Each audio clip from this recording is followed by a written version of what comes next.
There are new concerns about bird flu after the confirmation of another human case. It happened after contact with an infected cow at a dairy cattle farm.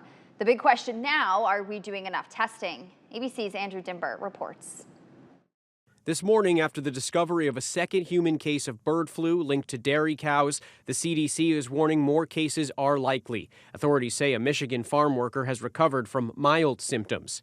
There's still very limited information about cases of avian influenza in humans. There's been so few cases that we're still learning about where this infection spreads. Back in March, a farm worker in Texas was diagnosed with the first human case of bird flu tied to dairy cows. Both the Texas and Michigan patients who worked with cows both reported eye infections. The CDC says it's tested only 40 people since March. The Michigan farm worker was one of those tested. But with bird flu outbreaks in cattle now reported in 9 states, in dozens of herds, experts say the infection is likely even more widespread. We need to maintain testing, especially in our farm worker community, because that prolonged exposure to cattle does mean it's possible we may see additional incidental cases. The CDC is warning states to keep up flu surveillance during the normally slow summer months. Still, experts say the risk of a widespread infection among humans is low.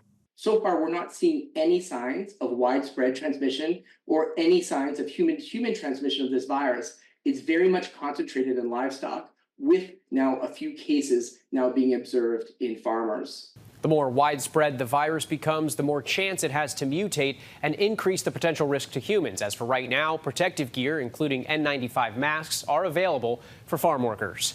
Andrew Dimbert, ABC News, New York. There are some simple things you can do to limit possible exposure to bird flu. The CDC says avoid close contact with sick or dead animals like wild birds, chickens, and livestock.